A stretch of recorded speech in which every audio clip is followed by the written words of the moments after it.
Tomb Raider is a video game that holds a special place in my heart, as some of my earliest memories were playing Tomb Raider on the PS1 with my siblings. Well, I was about to replace those wholesome family memories with something much worse, in the name of getting an achievement. That achievement was Extreme Survivor on Rise of the Tomb Raider, which is awarded for completing the game on the Extreme Survivor difficulty. Shocker, I know, but you never saw that one coming. This difficulty disables aim assist, health regeneration, increases enemy health, damage and senses, spawns more difficult enemies, gives you fewer resources, makes upgrades more expensive, and the killer to this is that it only lets you save at campfires. This terrified me, as only 0.16% of people had this unlocked. But I once started a petrol lawnmower on the first pool back in the summer of '09, so I truly do believe that I can achieve anything. We begin the game in the same way that many others start, with Lara Croft of course. We're out here in the freezing cold, aka my house during the winter, because the Tories are trying to do a speedrun of putting everyone in England into poverty. We're joined by the big hulking unit Jonah, so nothing could possibly go wrong. I'm just kidding, we're playing a Tomb Raider game. Shit hits the fan very quickly as an avalanche separates Lara and Jonah. We're forced to run down the mountain where we come across a crash plane, because a Tomb Raider game without a crash plane in the intro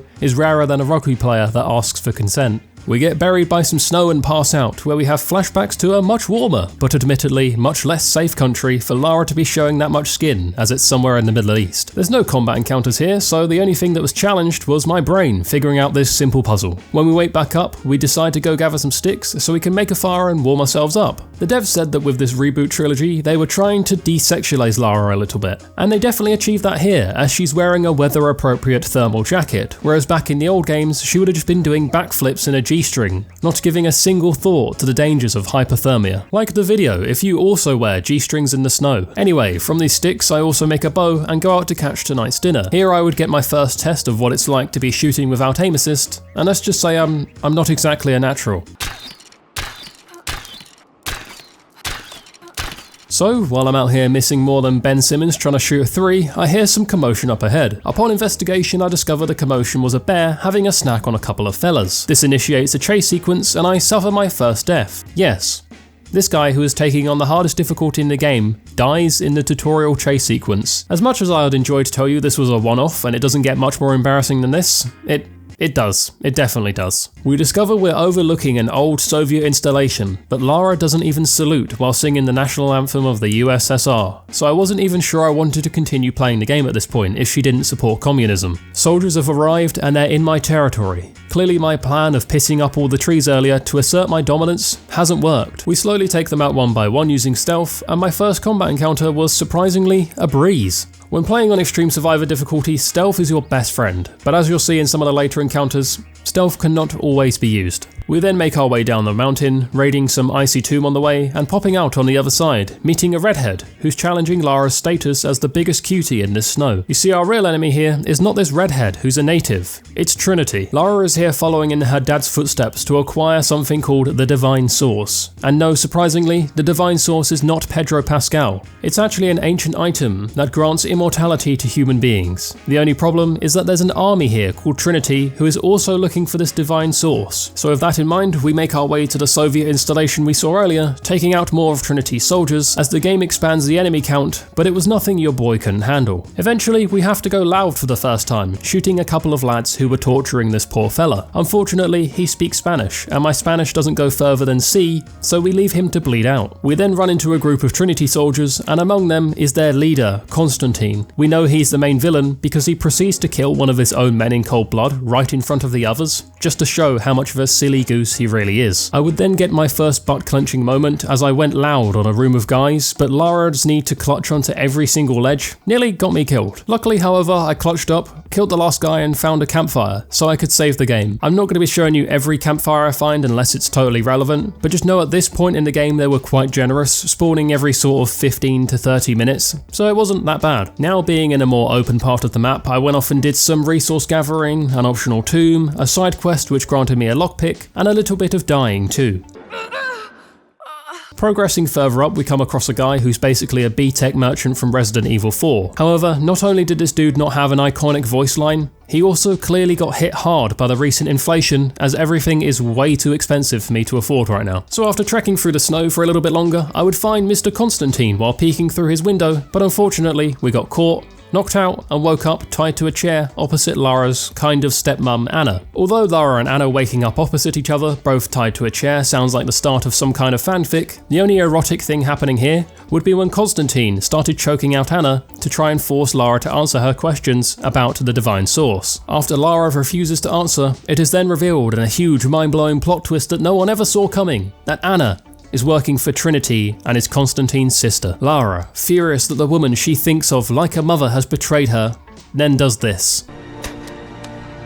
And I can safely say I have never wanted to be Anna so badly in my entire life. We're then chucked in a prison cell next to some geezer called Jacob, but Lara has no time for chat as she quickly breaks out. Lara was also going to leave Jacob behind, but he then told us that he'd subscribe to her OnlyFans if we let him out. This kind gesture also made me feel pretty generous. So as it's Women's History Month, ladies, DM me with your OnlyFans and I will subscribe to you just to show how much I support women. Lara then goes full on Michael Scofield, if Michael Scofield murdered guards with a homemade bow. I'm not gonna lie, this section did actually get me sweating a little bit, like I had a sports glaze going on, but I found an AK-47, which made things a lot nicer. Also, the enemies kept standing next to explosive objects, which was just really stupid of them. We escape the prison, but I quickly pop a coat on Lara as she seemed quite chilly, and we then meet back up with Jacob outside of the prison. Apparently now Lara has a new best friend, and she's completely forgotten Jonah ever existed.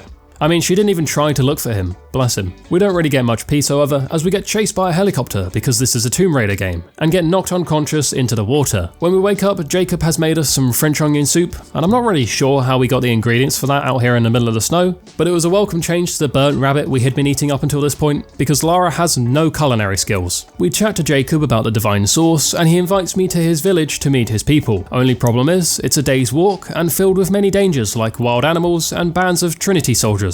Along this stretch I would also be introduced to the shield enemies, but these guys are actually way easier to defeat than you'll think. All you gotta do is make like my ex-girlfriend and go straight for the toes. You'll drop them to their knees, and then you just finish them off with the axe. We would also do some more raiding of the tombs, but honestly there's not really gonna be much of this in the video, as I don't really know how to make puzzle solving interesting with my commentary. Just know that it happened, okay? Something else that happened though was I started to notice the game was getting a little bit harder as it threw more and more enemies at me, and I also felt like their aggression was turned up, making stealth a lot more challenging than it was. I still wasn't really dying that much though. In fact, the closest I came to death was nearly drowning myself here. It really amazes me that Lara can't hold her breath for longer than 20 seconds, but she could probably survive a Boeing 747 doing an emergency landing on her forehead. Anyway, on the other side of the mountain, we'd find the redhead baddie again, but it's okay, as this is actually Jacob's daughter, and these are his people. They were untrusting and standoffish with Lara, but I made sure to integrate myself into the community by chasing a chicken through the streets with an automatic weapon to provide food for the family. The village itself was pretty great, but I couldn't help but feel it was a little bit too work focused. It could do with some more leisure activities, like a driving range. However, there would be no time for me to sharpen up my iron game, as Trinity had arrived, ready to slaughter the entire village. Sophia, the red-headed baddie, gives everyone a rallying speech to fight Trinity, while I test if chickens can fly. No! Fly! Please! Turns out, chickens aren't the best flyers. Once I was finished with my physics experiments, I got to fighting Trinity with this all-new shotgun that was perfect for close-range combat. My no-aim assist having ass was starting to struggle with close-range combat, so the shotgun at this point was a godsend. But now it's probably the time that you've all been expecting. The game got harder, and I started dying a lot more. I was the one who knocks. I am the danger. To myself, that is.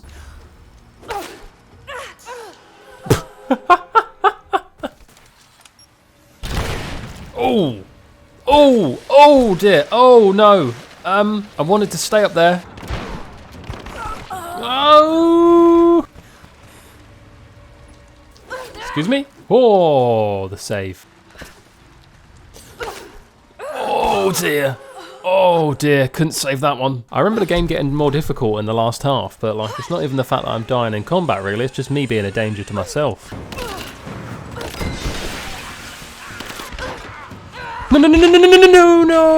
No. Why did I try and do that? Why didn't I just kill him? I could have just shot him. I have so much ammo. I don't know what I'm doing. So I finally mastered this combat encounter and make it through without dying, but then accidentally missed a pretty large chunk of gameplay, including a story moment. What happened was nature called and I paused my recording and forgot to unpause when I come back. So yeah, I missed like 40 minutes of footage, but I'll fill you in with a quick MS Paint. Basically what happened was, this is Lara. She found Anna, who's this. She took Anna hostage in front of her men, her Trinity men, who were these guys. She figured she had no way out, so she shot an explosive, this here, that then broke away the floor. Everyone fell to their deaths apart from Anna and Lara, who survived the fall. Lara then from that fall fell into a tomb where there was Trinity soldiers trying to kill her. However, there was something else, something mysterious, killing the Trinity soldiers. So I finished up the tomb and I discovered what was killing those Trinity soldiers was some kind of undead, kind of immortal, zombie-like soldiers defending the divine source, I think? I'm not really sure what they were, but they weren't as welcoming as Jacob's community as they fired arrows at me, so I had to make a quick escape. That whole time I wasn't recording, I was dwelling in the tombs and fighting Trinity soldiers for the last hour, so it was a beautiful contrast to get out of there and finally smell the fresh air. Someone was even ambiently playing the flute for me as I walked up the path. But later, I realised they were not actually playing the flute for me, they were attending a funeral playing the flute for their assumedly dead family member. I walked over to pay my respects, and I popped an achievement, so while they may be dead, on the bright side at least I earned an achievement from it. So I said my goodbyes, continued to walk up the path, and found the big unit himself, Jonah. Remember him? Turns out Jacob's people saved him, so now he's back and ready to take on a huge role in the story. This huge role, I hear one person ask. Moving chains to adjust a map so Lara can figure out where the divine source is and then get kidnapped by Trinity. He was back in our lives for less time than my dad was around. Seeming as Lara completely aired Jonah last time, this time she decides to go after him and delay her pursuit of the divine source. Jonah could be dying as we speak, so this was going to be tighter than a pigeon's arsehole. I had no time to waste. We're back in the snow and Lara had another big jacket ready for the cold weather. It's insane how every trip she manages to pack like 16 different outfits, but never remembers to bring a lighter or some food with her. We find some more of Trinity's men, and a pro tip I have for combat encounters in this game, if you are going for this achievement, is to hide around a corner and hold ADS, waiting for them to filter into you. Yeah, it might not look the coolest, and it doesn't really make you feel the exaggerated swagger of a white woman in her 20s, but it gets the job done. Also use the bow action rifle, it's OP. This next part of the game really hurt me, because it could have been the coolest part of the game, but it just ended up being straight up arse. The potential was here for something beautiful, but Crystal Dynamics stumbled so hard. It was a bit like when my ex said she wanted to have a threesome, so I agreed to it, but she just ended up sleeping with her co-worker and FaceTiming me. It wasn't exactly how I imagined it in my head, but I still shouted encouraging words to her through the phone, because I was a supportive boyfriend. Anyway, the moment I'm talking about is when Trinity level up their guns high enough to equip laser sights and smoke grenades. They fill a room on top of ice, and we could swim, taking them out one by one using various holes in the ice. Making you feel like a badass, stalking Trinity one by one was completely ruined by the fact they automatically see you every single time you stealth kill someone, so you just get battered while in that animation of doing the stealth takedown. You take so much damage from this that it just completely removes the point of doing the stealth takedown. You might as well just get up out on the ice and start shooting them, which isn't exactly as fun. My frustrations with this part of the game aside, we find Jonah, but don't end up staying with him long, as he didn't even offer to scratch my back in return for saving him. You know, Jacob's the real one. He's subbing to our OnlyFans. Jonah is just there, dying on the floor from a stab wound. We may have to take Jonah off the Christmas card list this year. What's wrong with my grappling hook? Their time. Fuck! Come on, man. Come on. So we're in the final stretch of the game, and this part was just straight up not very fun for me. We made our way to the lost city of Katesh, where the immortal people hung out. Our objective here was simple. All we had to do was defeat a wave of the immortal enemies, fire a trebuchet at a gate, defeat more of those dudes, do a puzzle, fire another trebuchet at a gate, and make haste all the way back to the gate while fighting more of the zombie undead boys. It sounds simple enough on paper, but if I died during this section, I'd have to do it all again, as there wasn't a campfire during any of this. And I definitely died. Like a couple of times, to say the least. No! No! Ah, no, please. Please game, cut me some slack. That I just did all that. Please game, cut me some slack. Do not spawn me back at the campfire. Do not spawn me back at the campfire.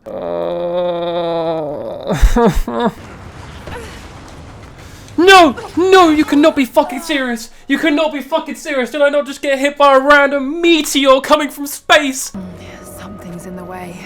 Wait, what? What did she just say? Bruce Wayne. I promise I wasn't trying to handicap myself, or nor am I some kind of masochist. I'm just I'm just a fucking idiot. But I did eventually succeed and make it past this part of the game, where I found a campfire that I was the most happiest I've ever been to find a campfire in my entire life. And it's a good thing I did, because literally 5 seconds later, I did this. Well, I'm glad there was a fire camp there, holy shit. With that all cleared, it was time for the final boss fight with Constantine. The first part of this fight was him flying a helicopter trying to take us out, which, by the way, can I just compliment his piloting skills? To get a bird that size in here is no easy feat. Anyway, this part was pretty easy, as Jacob's daughter threw fireballs in the air and we exploded all over him.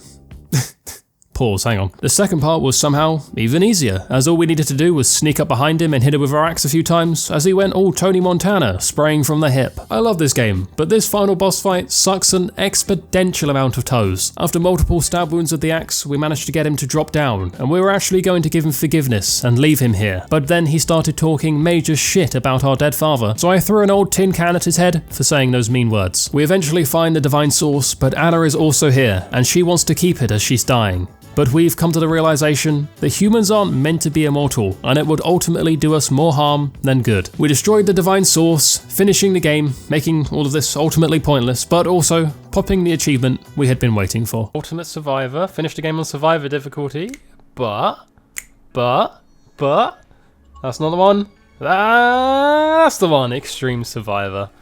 Finished the game on Extreme Survivor difficulty. This achievement really isn't that bad. I mean, when I saw what Extreme Survivor difficulty did to the game, I thought this was going to be hell on earth. But honestly, if I had to rate it, I'd give it like a 3 out of 10 on a difficulty scale. Maybe even like a 2 out of 10. I'd highly recommend going for it because it makes the game even better. I already enjoyed this game. I think it's the best of the reboot trilogy. But playing on this difficulty really forces you to use everything in your arsenal in your inventory, and also forces you to mix in stealth a lot more than you usually would do. It's a lot of fun. If you want to see me going for another achievement, this one, still difficult, but also slightly controversial, then click the video right here. And until then, I'll see you guys in the next one. Bye-bye. A big shout out to my motherload Voiy boys and above, Beyond Vendan Hatter, Teg TTV, and Zyfin. Thank you guys for your support.